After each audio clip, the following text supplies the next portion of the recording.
can you see in Audacity, can you see the blue bits? Can you see it's recording your voice, and as you get closer to it, it goes up and all that? Yeah. When I'm speaking, I'm getting the I don't sound like a simpleton. I get the squiggly lines. No, that's fine by me. I sound like a simpleton. I like that. Squiggly lines. Shut up with your sound waves. See the squiggles. To begin.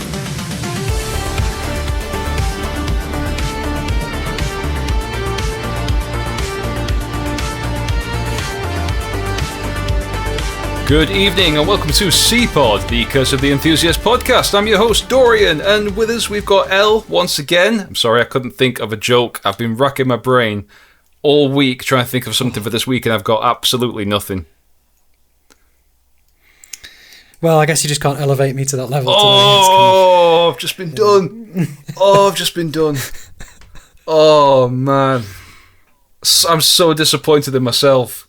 Absolutely gutted. Oh, fair play. Sorry, we're not disappointed, we're just angry, so it's okay. And with us this week as well, we have a special guest. It's Ben, a fellow gamer and a fellow friend. How are you, Ben? Hello, I'm alright. Are you? I am good. I'm really warm, actually. I've been cold all day, and then as soon as I sit down with the microphone on and think, right, I need to energise myself, I get quite sweaty in my chair. So I can't open the window either because then I'm just going to get breezes on my mic and it's just going to go, which is fun for no one. It's the little details that confuse me. I get quite sweaty in my chair. Doing nothing. Yeah. Microphone's in front of me. It was a dark night. It was a Sunday. It was a Sunday. Not that much darker because the nights are getting lighter and weather's warmer, which is nice. Which means be able to go out and play and touch grass instead of so staying we're already indoors. Talking about the weather. We've already reached that point where we're talking about the weather. This is a good start. Yeah, great start. I'll tell you what then. Let's get exciting. Let's jump in. What have we all been playing, Elliot? Oh, I have been playing Forza Horizon 5, Forza Motorsport, Pokemon Blue, and a little bit of Oblivion Remastered. But I'll be honest with you, my in-game time, I think, has gone from, 3 hours or something like that on Forza Horizon 5, is now at 3 days. Whoa. So I've been playing quite a lot. You've been hitting that hard, yeah. Been on that. Recently purchased a Turtle Beach Race KD3, which I've had quite a few different sort of sim racing setups and steering wheels and such, and this is a direct drive one, but it's like kind of like 3.2 newton meters, so it's quite a light one, but it means it's like the same like the motor that's in your washing machine basically. So there's no weird noise and it's kind of got infinite rotation if you want to set it. But I tried buying one from Facebook Marketplace, but I tell you what, usually it's selling something on Facebook, but good gosh, trying to buy something was this stressful this time. Just people have things and they don't want to sell it. It's so infuriating. So, yeah, anyway, Lauren managed to convince me to go and spend some money. So, yeah, that's it, really. We've been playing a lot of Forza. How about you, Ben? What have you been playing? Really, two varied games, really varied. So, me and my friend Ryan, a few times a week, probably 3 to 4 times a week, play Baldur's Gate 3. Yes. Which we're on second playthrough. So we've done the first playthrough, did about 120 hours or something, and we've restarted. It's like Universe 2 and we're doing it all again, but slightly differently. But I'm not really like a fantasy theme genre fan, but like love Baldur's Gate. It's so stupid and fun, and like the comedy in it is just so good. So it's like it's got me, even though I'm not like the biggest fantasy fan. And then I had a bit of a PS1 session this weekend, and I'm playing Sheepdog and Wolf. So it's a varied couple of games. Sheepdog and Wolf. What's it called? From What's that? Is that Looney Tunes? Looney Tunes. That's what I'm trying to. Yeah, I've heard of that one. Such a good game. Like so addictive. Like you just steal sheep, but that's not doing it justice. That's just on the weekend. That's got nothing to do with PlayStation. Yeah, stealing that sheep. Sounds like my childhood. but it's so much fun. There's like little every level has got its own little like way that you've got to do it, and you can like hide in bushes, and there's like a sheep, a dog guarding sheep in every level that's like comes for you and bashes you in if you get seen, and I'm not doing it justice. It's so fun. Like I spent like an hour on it over day, and I was like, I've saved about 2 of them. I'm having a nightmare, but it's so fun. I know this is wrong of me to say because we've pretty much just met, but I can tell you straight away that watching and listening to you playing through that and streaming it or uploading it to YouTube would be hilarious. I just imagine you. Am I in a bush? I'm in a bush. I would love to watch that.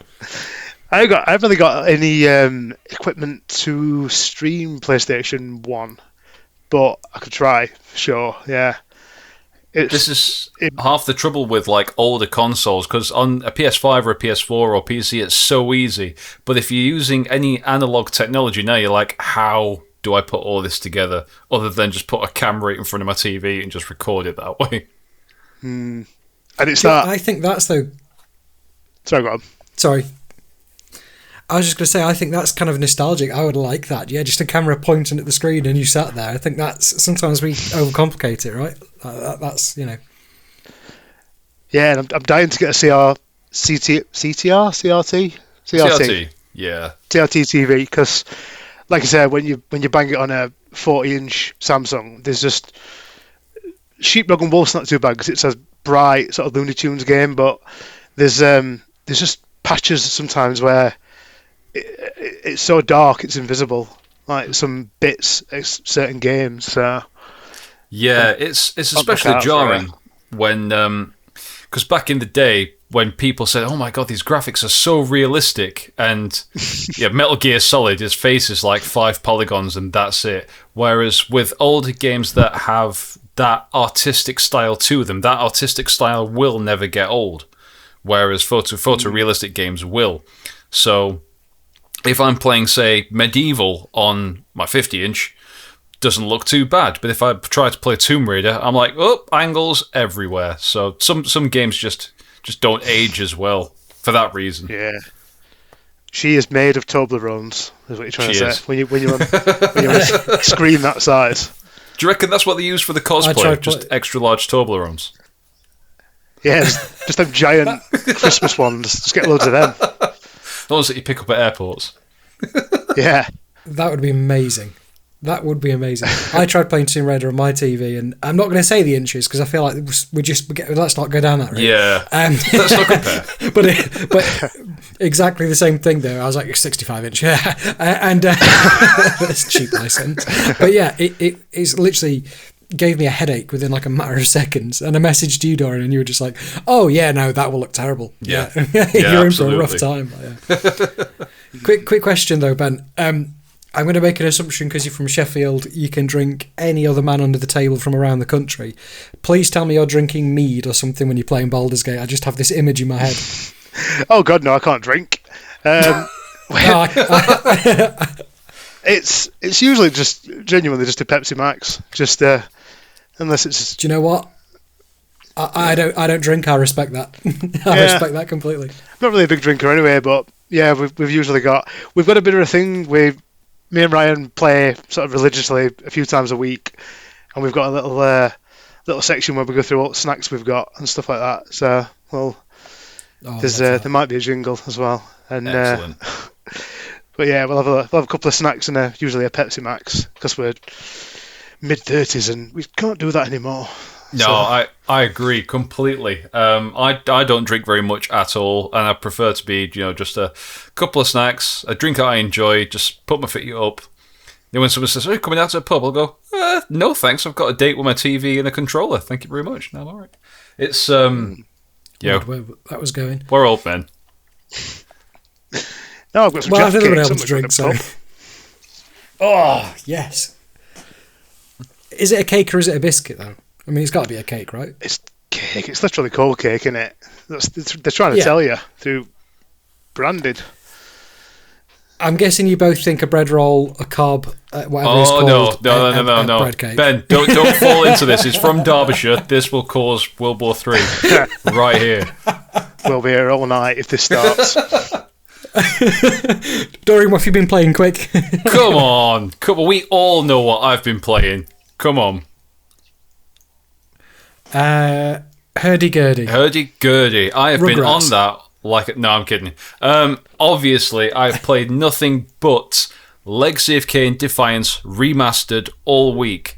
And I'm thoroughly enjoying it, but not for the reasons that you might think, because... Unfortunately, in terms of gameplay, it has aged well. And I've come to the realization that the last 2 or 3 games from the Legacy of Kain franchise are not very good in terms of their gameplay. Because in Soul Reaver 2, you're just going backwards and forwards in the same environments over and over again. You do it about 3 or 4 times. They're just in different times.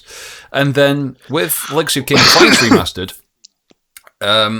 the combat gets very boring and very tedious very quickly, and there's loads of like ancient vampire puzzles that you've got to put together to get to the forge. And I've just done one with Kain and it took an entire chapter and I was just so fed up with it.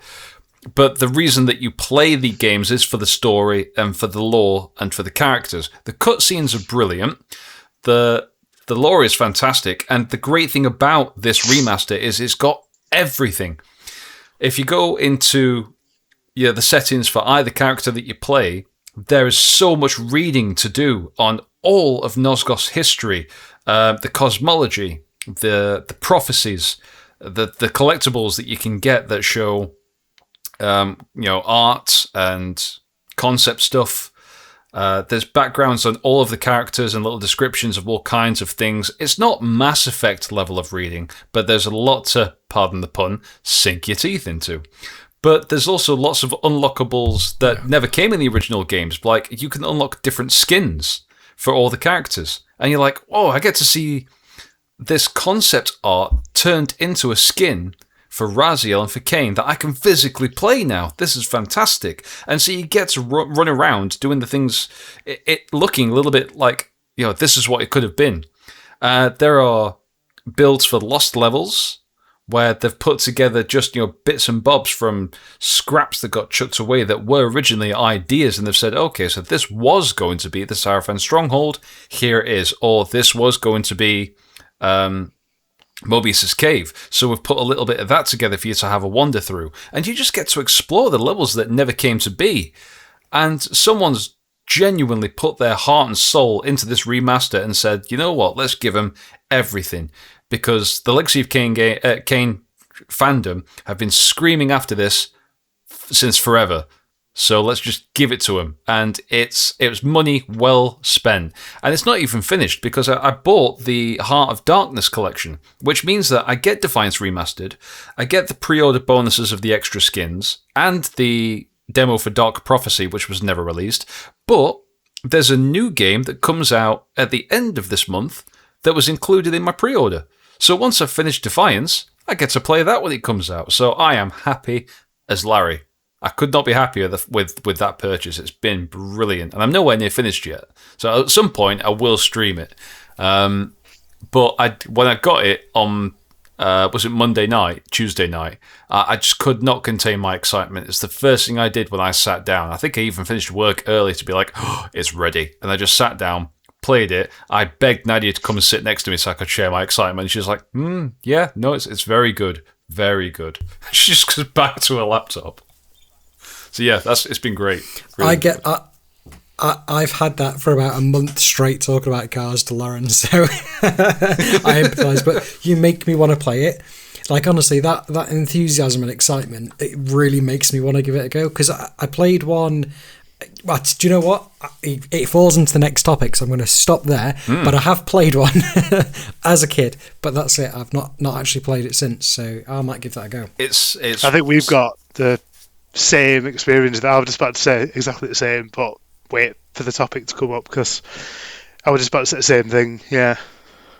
Well, Dorian, do you want to roll us into topic one? Topic one is demo discs. So We've all got that nostalgia because they're not a thing anymore of when you used to open a PlayStation magazine or if you unboxed your PlayStation for the first time and it came with a little disc, a little trial for you to pop into your console and play what will be.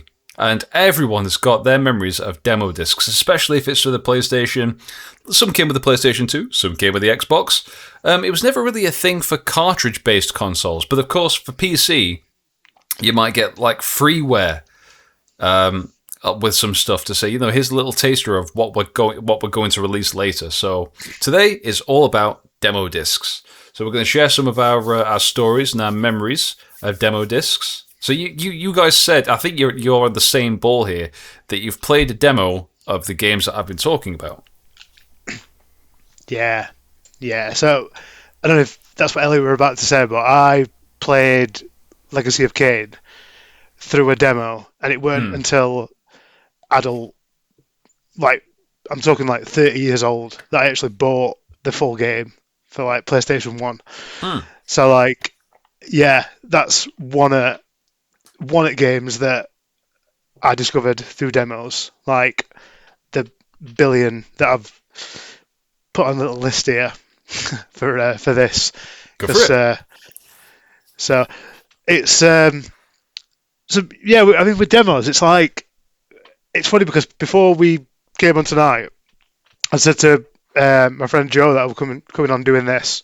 I said, "Oh, topics like demo discs and that," and he just replied with exactly the same experience as me. He was like, "I barely had any games growing up. It was just demos. It was like I had like 3 or 4 official licensed PlayStation games. It was demos, and then chipped, and then but it was like demos." And that was the same. Like I think my mum had a thing when I was little where she sort of looked at a £30 PlayStation game and were like, "Why am I buying him one game for £30 when there's 8 games for £5 here?" I think that'd be mum's thinking. I think.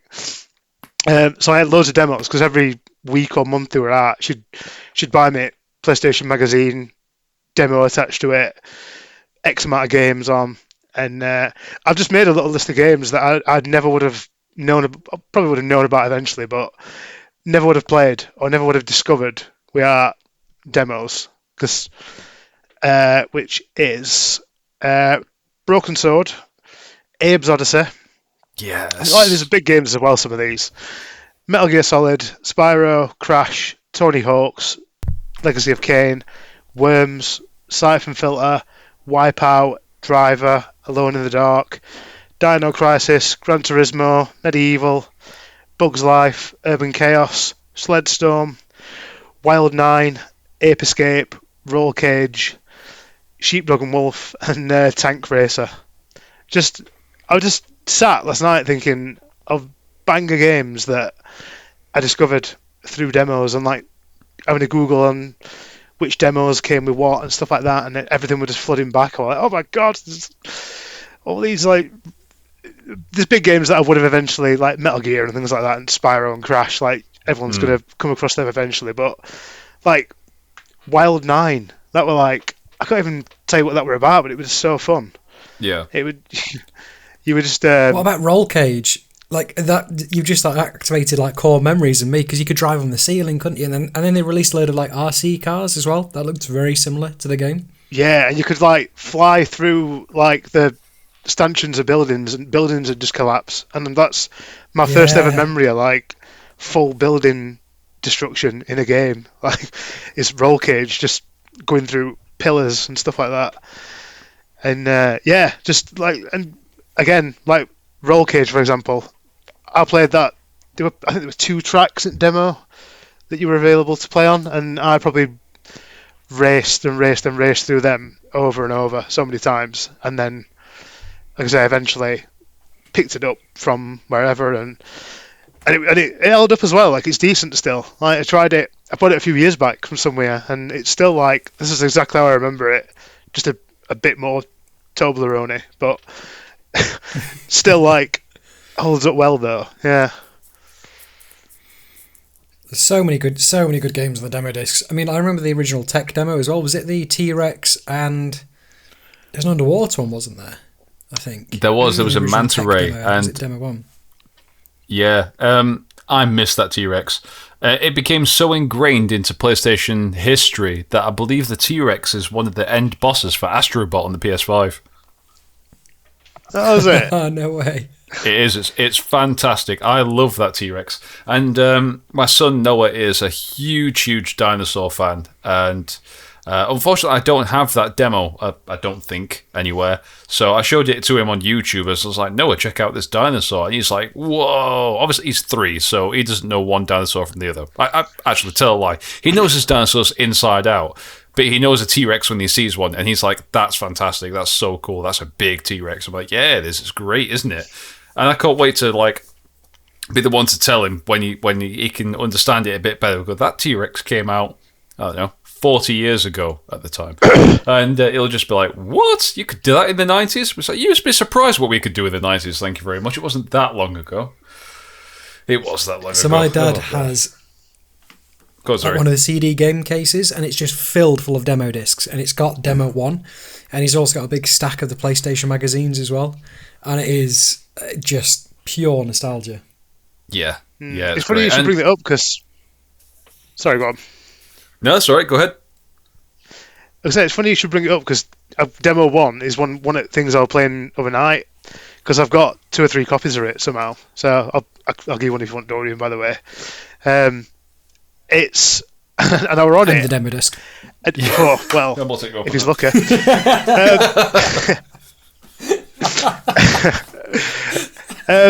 I completely forgot about Dino and Mantis. So I was like, flicking through it overnight, like Abe's Odyssey, because that was like the demo that came with PlayStation as well, wasn't it? Like when you bought came in the box. your PlayStation, you got that as standard. So I was like, Abe's Odyssey and do a Hercules and Overboard, and I never really got Crusher, but that's a really rare and expensive game now, isn't it? Or really sought after game.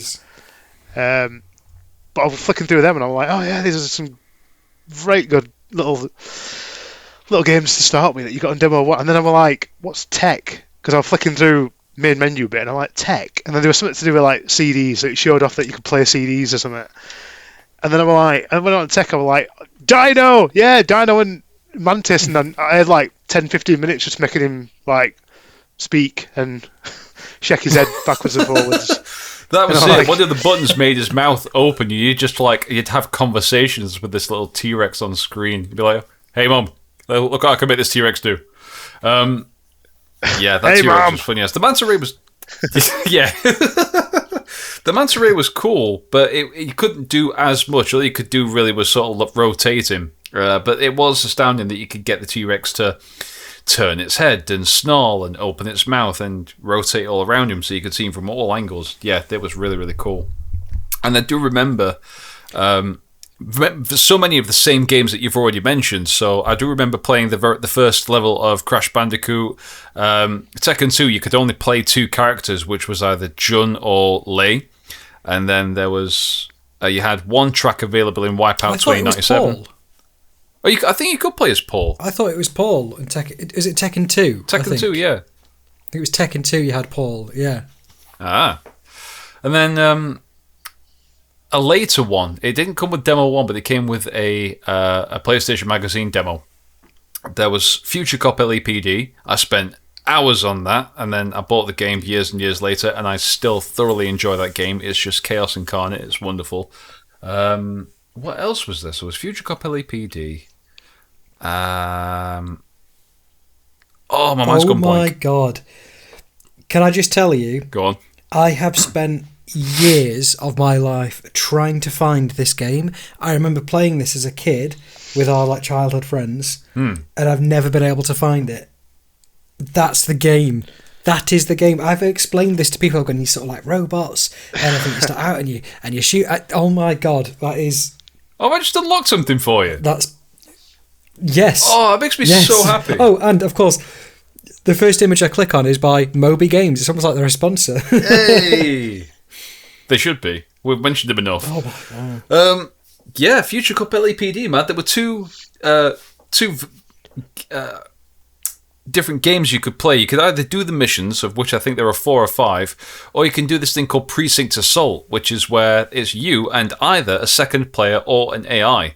And you've got a battleground on which you've got to get one of the enemy tanks into the... Sorry, you've got to get one of your tanks into the enemy base. But both of you have got the same defenses and can do the same things. And every time you beat it, it gets harder, and there were 4 different levels of that. So in essence, there were 40 levels of Precinct Assault. And it's great. It's so much fun. I could spend hours on that thing. Yeah, Future Cop LEPD. If you want to borrow it, I will send you my copy, because it's fantastic. So good. And it's set on my 107th birthday, I think. I think I will borrow it, and then I can emulate it legally. Yes. All legal around here. Yes. So yeah, I've got a little side tangent on within demos as well that I unlocked a memory last night when I was doing a bit of Googling. This completely unlocked a memory, and then I looked into it more, and I was like, this is quite cool actually. I didn't know about this, and I thought I need to bring a little bit of tech onto speaking with you two today. I can't just be like, I love demos. That's my entire input. So I was like, this is perfect, because this is actually a bit of tech chat as well. I don't know if you remember, if I'm pronouncing it right as well, Net Eurose or Net Eurose. Yes, Net Eurose. Yeah. Because I was doing a bit of Googling with what games were on what demo discs and stuff like that, and they were same again like with Future Cop. They were a game that I specifically remember when I was younger, and it was like a sort of really simple looking Japanese game, and you came off a boat, and then you were on this like Minecrafty type place, and you were sort of just wandering around, and they were like blobs that you whacked with a sword, and you were collecting something. My God, it's this game! It's called... This is another one I've looked for so long. Yeah, here we go. It's called Terra... Terra Incognita. Right? Hang on, I'm going to Google this. So it proper unlocked a memory, and I was like, what? And then I just kept seeing Net Eurose games all over, like, when I was on the searches I was doing. And I was like, what? The game's not called that, so what is Net Eurose? So I was looking into it. So basically, I might be telling you things you already know, but this is my homework that I brought on with me. So, so in the 90s, they were Net Eurose were a company who let people. They were for about £550. That's a lot still for that time. They'd send them out a kit, and they get a black PS1. And if you Google this black PS1, it looks right nice, and I'm desperate to get one now. I've seen it. It's gorgeous. Yeah, I've seen it before. And they basically sent you a kit to sort of code or make your own games, and but it had to be made within 2 megabytes of RAM. So you were like restricted to like what you could make them, how big it were and whatnot. But they were like, because of that, they were really simple games, and they were like, I should have made a list of some of them, because they're like, they were just really simple, like Pac-Man type games, some of them. But this Terra Incognita game is, it's looked at as like the most like in-depth version that anyone made, and it got onto like official PlayStation magazine and demo and whatnot. And then the lead guy who put it together, Mitsuru Kamiyama, went on to direct Final Fantasy games. So it like started people's like creative sort of careers by this kit. So yeah, that is so cool. I'm just looking at it now. Playing that exact game because. Oh, go on, sorry, El. Was there a pirate ship? Yeah. Sorry, it's like, yeah, there's like a pirate ship. All I remember doing is picking up a box, like a chest, walking around with it, putting it down, and not really understanding what I was doing, but I loved the area because I probably would have been about 3 or 4 years old. Same. Just so picking things up, putting them down, not knowing what's happening. but it was right But loving it. fun But still. I don't know what it were. It was like, I don't know, really captivating somehow. it was. I think it's probably because given that information, it's like they'd almost created that Final Fantasy world, hadn't they? Like that JRPG, you were sort of hooked just seeing that world. So, oh mate, that's amazing. I didn't know that. Yeah. So when I found Google's Google's right, results. Google's results were, Terra Incognita is an ambitious 3D action RPG developed for the Net Eurose, a consumer-friendly PS1 development kit by Team Fatal. Often found on PlayStation Magazine demo discs, it features Zelda-like exploration, box puzzles, sword combat, and was created by a developer who later worked on the Final Fantasy Crystal Chronicles series. That is sick. That's very, very cool. I was looking on Reddit and things last night, and apparently there were a lot of people who got into industry because they ordered this kit, got it home, and some of them made it, I think like the best of the best, made it to like official PlayStation demos and stuff, and that's where like Terra Incognita and things like that ended up going on. And right now there were one where you were like mining for gems. Yes. Oh, you know what I mean, don't you? God. Yeah, so good. And you'd hit the wrong block and it would come down and you'd be like, like the anxiety it gave you as a kid. Yeah. You know? I remember, for some reason, I remember playing it on my birthday morning before primary school. I remember playing that on my birthday. Weird how that's just, I'm sat there in my head, literally. That's crazy. Yeah, it's Net Eurose game. And it's one of them that sort of made it to like official PlayStation demos. And so I think it were like, I'm guessing it were like the best of the best, because you upload. I was looking last night when I was sort of researching it. You uploaded it to a server, I think, once your game was finished, and then I'm guessing they then picked what games went on to official demos and stuff. Rocks and Gems, it was called. Oh, Rocks and Gems, that's it. And it was the noise as well. They're like each time you hit the dung dung dung and then ding, and you hit the gem, it was so good. Yeah, that were it. And I've just found the one I was looking for. So it's Psychon. It's like the sort of top. Yeah, it was like a top-down shooter. And then when you got someone going, they fell on the floor. Oh. Yeah, I think I remember that one as well. Because was that like I can't even describe it. Like a futuristic sort of shoot. I don't know. Yeah, I know. Yeah, like a top-down. Yeah, I remember that as well. Wow, oh yeah, it's cool. I need to do some investigation into these because I've not seen much on the Net Eurose, but these look fantastic. This is hilarious, right? Because before we started, Dorian sends me a message and he's sort of like, yeah, we're talking about demos, but I don't think you played many demos. And then me and you're like, oh my god, yeah, I remember that. you two already know way more than me on these things, yeah. Did we just become best friends? I would say they're my... Yeah, that's literally just happened. It's the Step Brothers. But honestly, yeah, like that, I'd say that the demos, especially for that time in sort of my childhood, so at that point when we had the PlayStation 1, we suddenly had less money than we did before, and it was kind of like the demos allowed us to play games. I mean, I can't remember how many times I replayed Tokka Race Driver 2, and Micro Machines. I remember playing a lot of Micro Machines. And you said Bugs Life. Oh, what a game. It felt so futuristic, Bugs Life did. I don't think it's dramatic to say, but demos had a massive cultural impact. Because there's so many games and so many... Because I've completely forgot this, but they started to put... I think this was when PlayStation 2 demos come in, but they started to put like film previews and stuff on them. So like Spider-Man 1 and stuff went on like a PlayStation 2 demo. And I'm like, I can't remember that at all, but I'm like, bloody hell. That's... But yeah, the social and cultural impact of demos. Like, it sounds really dramatic saying that, but I don't think it really is, because probably a lot of people, same as us, just lived on them, just played them over and over. It was a bit of a tangent. Did you ever... Go on, sorry. Oh, sorry, Dorian, go on. I'm good. You go for it.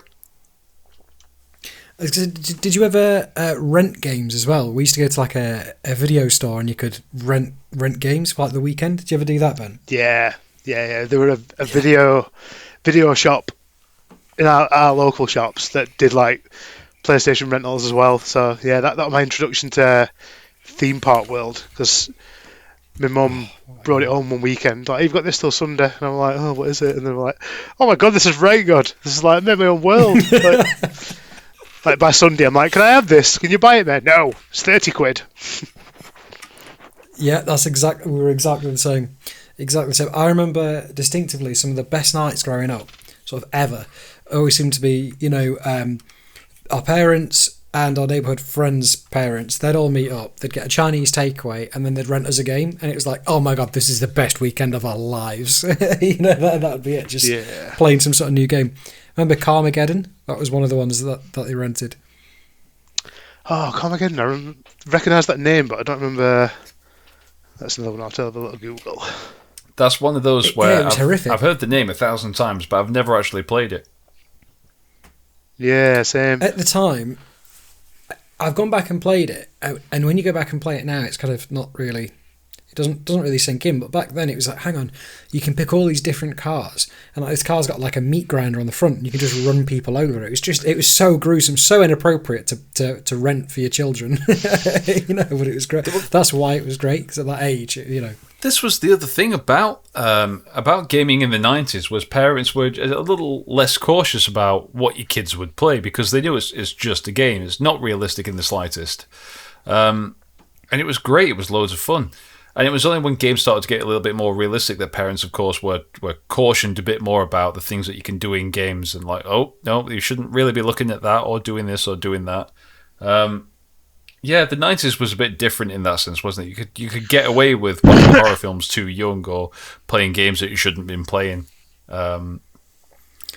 They weren't online as well, were they? They weren't connected. So, it was kind of isolated. It had run through a production. Yeah. If that makes sense, Yeah, exactly. The time is cracking on, though, so we are going to move on to our topic number 2 for the evening. Topic number 2 is film and series adaptations of well-loved games and game franchises.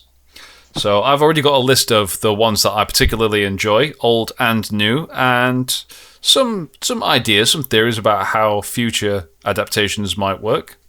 But Ben, you brought this one up specifically because you said that, how about we do something about franchises that we would love to see adapted into a film or into a series, which makes me think, I think you've got an idea already rolling, haven't you? Yeah, I've got a couple. One, I think, is the obvious answer, and the other one is the real correct answer. So I think All right.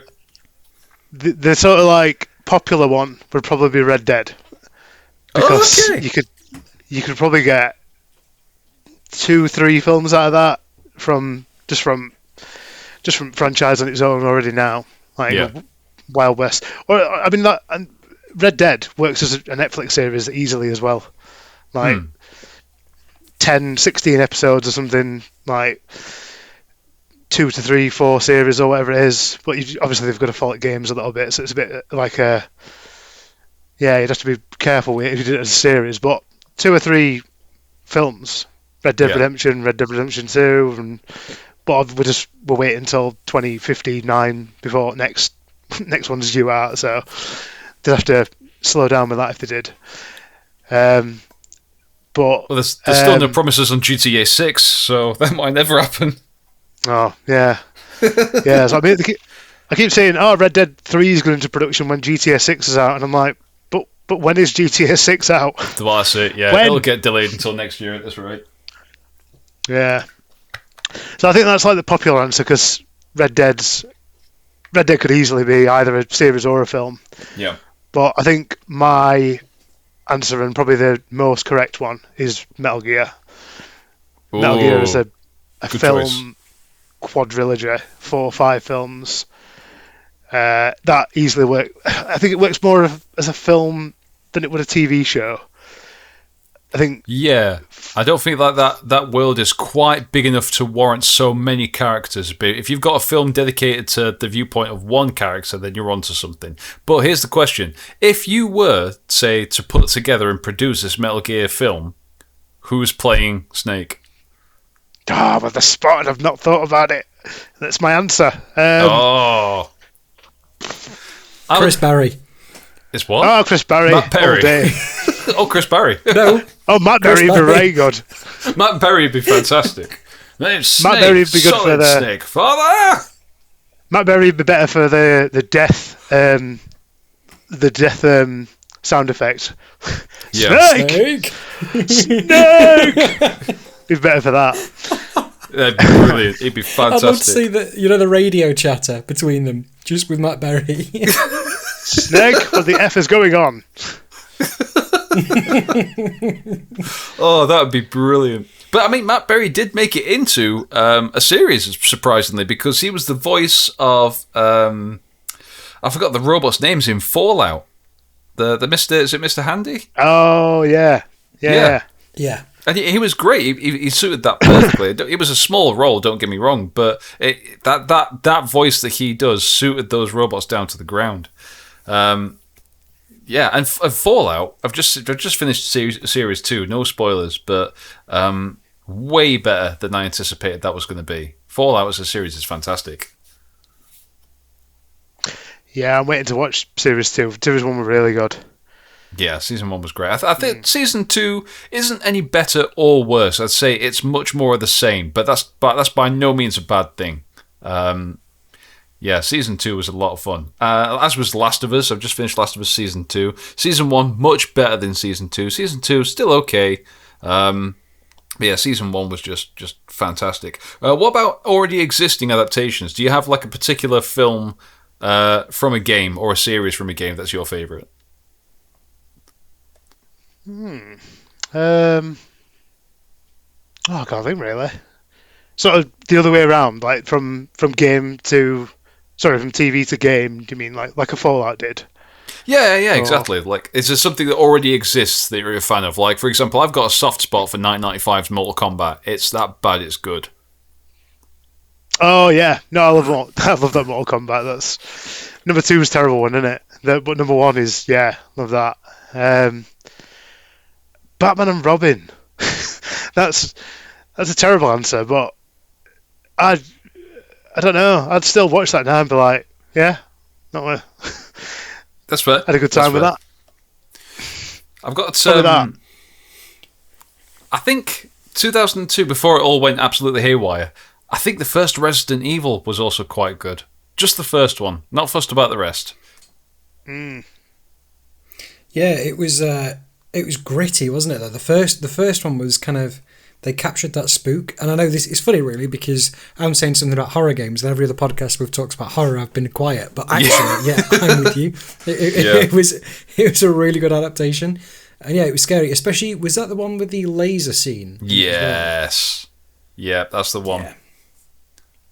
And I liked that entire industrial soundtrack done by Marilyn Manson as well.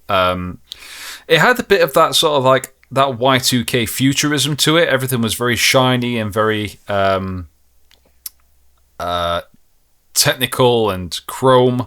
And then it kind of took away from that sort of halfway through the film, and it did become quite gritty and all about survival. And you've got shots of all of these hordes of zombies and the undead just trying to grasp at people through the grates and stuff. And then it starts to get sort of panic-inducing and go, oh wow, that's where the vibe of the games come from. The fact that these people have got to survive, and it then becomes a survival horror, not just an action film. So I do have a soft spot for the first Resident Evil film. As I said, the rest are a bit of a miss for me. The second one was okay, but that's all it was, and then the rest just nah. But yeah, 2002 Resident Evil, great film. Funnily enough, Mortal Kombat and Resident Evil, same director. Maybe it's just the director that I like / dislike later on. Who knows?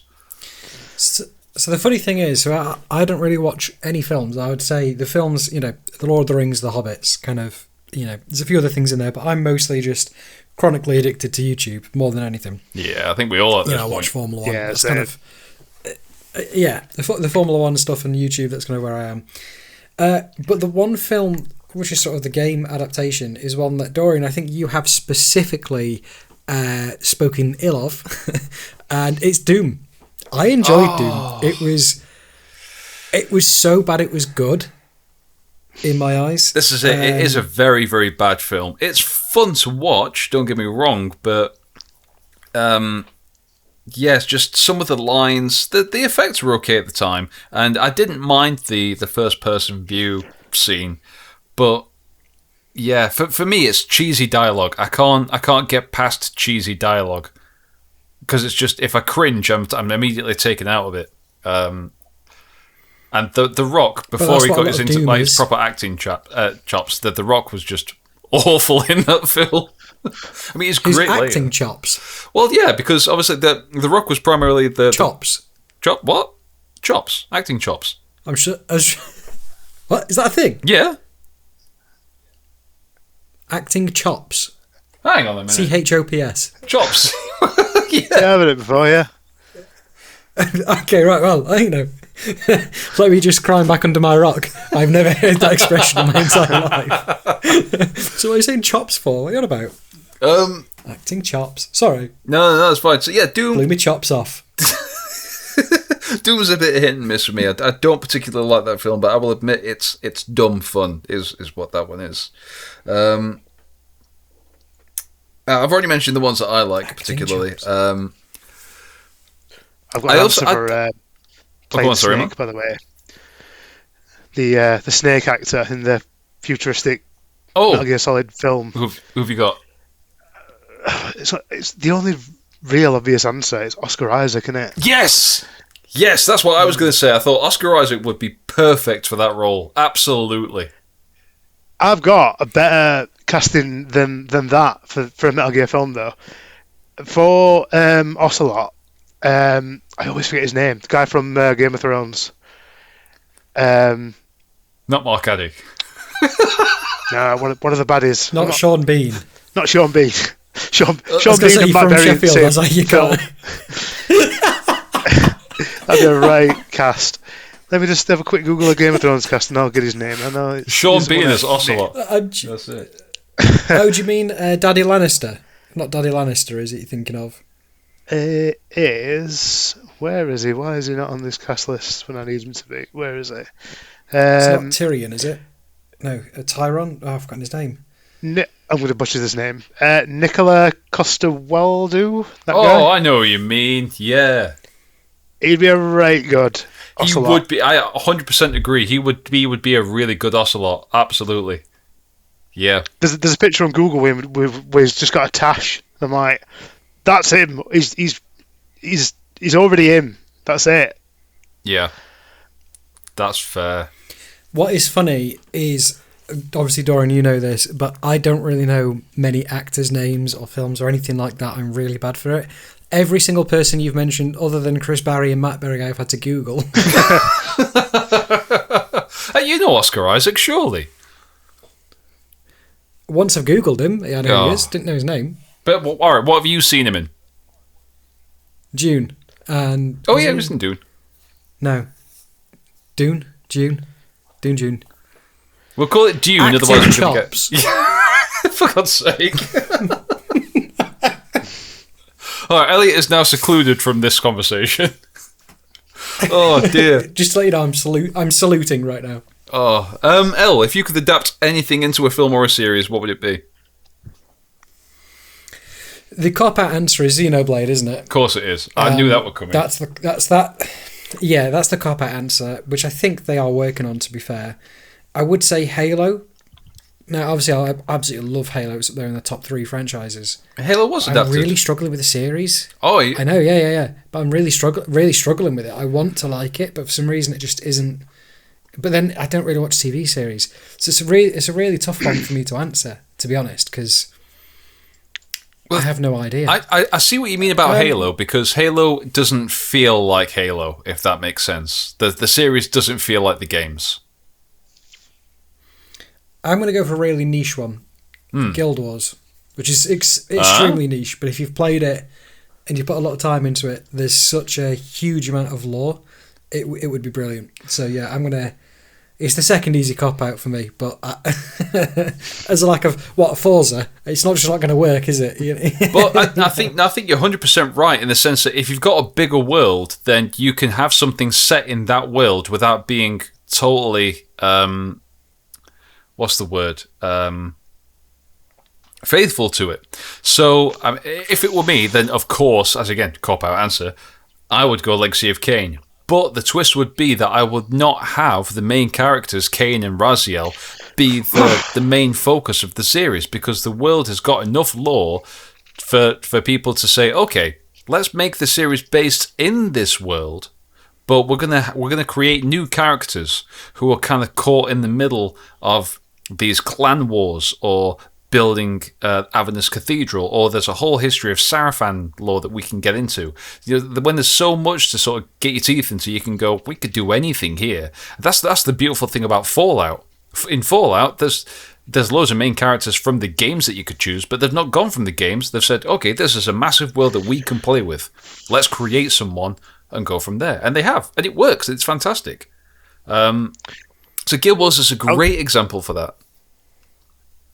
I was going to say Fallout's a good example of that, because when that got announced, I was like, but you're the main character, so how is this going to work? Yeah. But it's worked really well. Like I said, they've just made their own sort of characters from it. It's like, that's worked better than I thought it would. Yeah, exactly. Do you know what I find quite surreal is, like, we were all playing Fallout 3 and stuff, and I think by the sounds of it, we're all the same. We're kind of, nerds that didn't go outside much. So, I'm taking the dog for a walk at lunch, and I see an Amazon delivery van, and it's got Fallout things all on the side of it, and I think, this is weird. Like, this was a niche thing that not many people knew about, and all of a sudden it's like, boom, it's everywhere, isn't it? Yeah.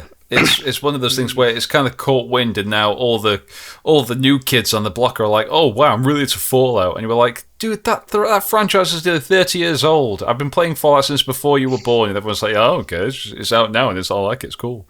It's one of the things that makes me a little bit sad about popular culture, is that when it comes back around, people don't realise how good it was when it was just quiet and just us that were doing it, and now it's everywhere. But it's still great. I'm still enjoying it. It's just I miss those things when they were popular just to us, not the rest of the world. So it was kind of like our thing to play with, not everyone else's, if that makes sense. I agree. Yeah, it makes you shudder when you hear, like, kids or younger people. So, like, this new Fallout thing, and you're like, new Fallout? What? Yeah. Head in your hands, exactly. Like, what do you mean? It just reminds me of those episodes of Spaced. The episodes of Spaced when they're talking about the Star Wars films. Oh, yeah. With all, like, the law. That's what this reminds me of. It's that bit where he's arguing with someone at the counter, and is saying, you don't know how good it was, and now you've got all these Jar Jar Binks, and says, I don't care how many 50p's you've saved up, take your money and get out, and this 10-year-old kid just runs out screaming. That's what I imagine, Ben, you're doing, saying to someone who likes Fallout. Get out! Yeah, that's it. Absolutely. Yeah, it was fun back in the day. So, speaking of back in the day, we're going to quickly take a look at today in gaming. As of recording, it is the 8th of March. So, Ben, what we do at this point is we go into a little website that Els popped into the Discord called mobygames.com, and it will tell you all about all of the releases over the past many, many years that happened on March 8th. So I've not actually properly looked through this list. I had a bit of a scan earlier. Elliot, do you have anything that caught your eye? Yes. Oh wow, that was a confident answer. I like it. I've just started scrolling down now as we speak. Yeah. And there was something released in Australia in 2002, 24 years ago. It's Hurdy-Gurdy. Hey! I've just spotted it. Get in. Hurdy-Gurdy. Ben, have you heard of Hurdy-Gurdy? No, I'm not going to lie. No. I don't blame you. I don't blame you. There's a video on our YouTube channel. We went to it was the Blackpool Play Expo, and had like £1 left. And the guy and one of the sellers was like, "I can give you a Hitman 2 Blood Assassin if you want." And I was like, "What's that?" He's like, "I don't know, Hurdy-Gurdy." It looks sort of Jimmy Neutron looking character on the front. So I was like, "I want Hurdy-Gurdy. Give me Hurdy-Gurdy." Oh dear, it's weird. I honestly I don't know. It's the devs. If ever you get a chance, play it. But you might, I don't know, It's almost like you need to read like one of the famous 5 books after, just to kind of like level your head, just to just to try to understand. Very, but yeah, odd game. So I'm just having a quick flick through here. There's not too much. There's popular releases, but there are like individual countries that they were released in. So, Bomberman Land, the Wii version, was released in Japan 19 years ago in 2007. Sonic and the Secret Rings, same year, Wii version released in Australia. Rainbow Six Lockdown, Windows version 20 years ago in Czechoslovakia. But there's nothing like, I can't see anything that was like worldwide. This was released today to the world. Let's have a quick look. Oh, How about you, Ben? Tom Clancy's Division, apparently 10 years ago. Was it? Oh, God. Yeah, Tom Clancy's The Division, 2016. Oh, yeah, you're right. Yeah, I missed that completely. Yeah, that's one of the bigger ones I can see. I've got that. My dad gave me his copy of that, and I've played a little bit of it, but I've not got around to playing it properly. I think that's one of those where I need to sit down and give it a go. I might put it on my list, to be fair. Dragon Age 2, 15 years ago. 2011. I've never played the Dragon Age games either. You'll either love them or hate them. And the most recent one was, just haven't seen a game that badly criticised on release for some time, but Lauren played it, just went, do you know what, looks a bit of me, I'm going to ignore all these reviews, and she absolutely loved it. So it's, don't read any reviews of it, just give one a go, see what you think. Yeah. 3 years ago today was Chippy and Noppo, a Steam release. I don't know what that is. I'm going to check that out in a bit. This makes me angry. 3 years ago today, in 2023, Anti-Gravity Racing was released on the PS5 in the United States. That screams Wipeout ripoff. So I'm going to open it and take a look and see what that's all about. One thing I will say is Nintendo stores at the minute are absolutely filled full of knockoff games. It's a real problem. It's knockoff games, or it's can I put it? Sort of HP source images hidden behind little tile games. Right. And it says something like Lover's Fury is the name of it, or something like that. It's there's a lot of a bit like AI slop. I think there's a lot of game slop out there now, isn't there? There's something I saw over there, and it might be the best thing ever, and I'm just judging it. But it's like a walking simulator. It's got a really simple name, and I can't remember what it is now, but it looks like you just walk really awkward terrains. Oh, and I know exactly what you mean. I'm trying to remember the name of it now. I think it's literally just called like Walk it on or something. State of Play, wasn't it? It was on a State of you're Play. right. It was 100%. What was it called? I'm gonna just try and Google it. Walking game, but it's got a really simple title. I know it has. Is it called Baby Feet? Baby Steps. Baby Steps. That's it. Yeah. Baby Steps. Yeah. Yeah, that just looks infuriating, and it might be the best game ever. But I watched like a clip of it the other day, and I'm like, you get so far up this hill, and then you put one step wrong, and he's down bottom of the hill, and I'm like, that would send me. No, can't do that. I see the same with like, so any recent COD online, any sort of FIFA style game, or even Elden Ring. It's like, you got to spend 3 hours just repeatedly dying against this boss, and you get punished for it each time you die. But then it's great, and it's like, no. Yeah, I've never been able to do that either. Yeah, I remember playing Tekken 2 and going through. Sort of, I think you had to. You'd pick a character, wouldn't you? And then would you fight against, I think, every other character in the game or something? And you'd almost be like going through like a leaderboard.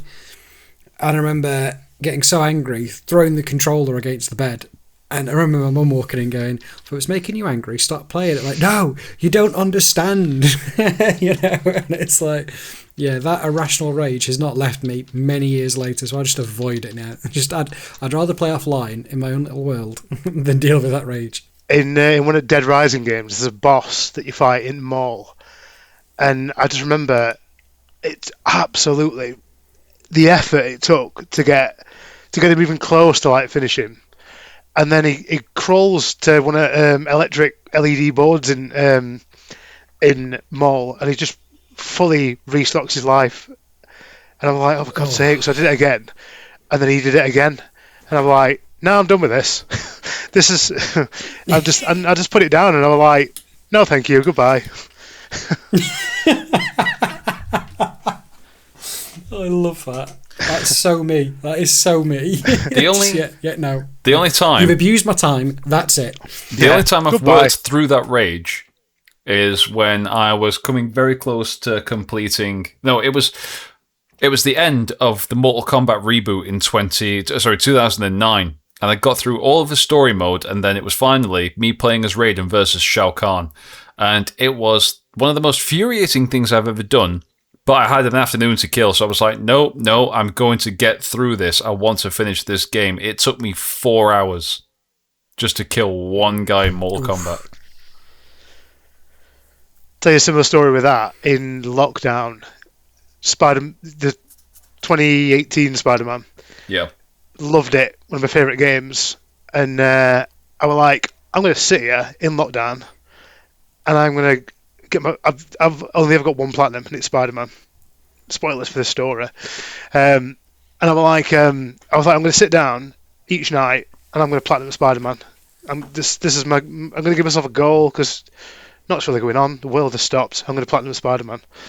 So like every night I was chipping away these bits and pieces, and and then I did one section where I thought, oh my god, this is it. This is the last section, and then this is the platinum. I think we visit Ben and Aunt May's graves or something. You have to visit a grave or something, and they're like, I've got all the suits, I've got everything. There's just visit this grave, and this is the platinum. Found him, visited it, not happened, and I'm like, what? Looked into it a bit more. They were a chase the drone mission that I'd missed, and it was the most infuriating, because it's like you'll miss one, and then that'll completely throw you. And I must have done it 15 times, and I was like red in face, because it was so annoying, because I was like, I'm so close to this, my first ever platinum, and then it was just like, and then I'd just bump into something and be like, no, I'm done. Pad would be up air. Same again, like so infuriating. It was such a rubbish little thing to end on as well, like chase these drones. Like, That's it. You could have had the most heartwarming little ending to your entire story that would have got you that platinum, but the game goes, oh, you've missed one, and it's just like drones is the last thing that you experience on Spider-Man. Yeah. That must have been gutting. I remember Lauren doing exactly the same thing. I remember her doing that chase the drone one, and I remember also going, what? Why didn't it pop? Yeah, I remember. I think I've only ever got one platinum when I had my PS5, which I think was Spyro. It was the first Spyro on the remake. Oh no, and Gran Turismo 7, I think. Fair play. I do want to finish out on just one last quick note. Going back to Moby's games, 1 year ago today, Ladies I'm Ready was released on Steam. What is I don't know Ladies what this is. Yeah, I'm. Let's not go into that. There is a whole adult world on Steam. I don't know if. Also, can I just point out? Did not know that. What makes this weirder? Just to make this weirder as well, it is a dating simulation game, so it might be that kind of 18 plus. But the best thing about it is it's a Macintosh release. I don't know why, but what made me laugh most when I've clicked into it is it says it's like first person. Yeah, first that's person. The creepy bit. I'm like, It looks like it's actually just. I think it's just videos. Oh, it's one of the games that's just just like clips, yeah, maybe. This reminds me of a team at college, like a group at college. This is their game project that they've made. That's what this screams. Yeah. All right, we are going to wrap up there, folks. That's all we've got time for. Ben, thank you very much for joining us this week. It's been a pleasure to have you, bud. No problem. Thank you for having me on. You're welcome. Folks, remember to like and subscribe, download, comment, whatever you will. Share our stuff. We are available on, I was going to say Steam. We're not on Steam. We're on Spotify. Wow, games on the brain.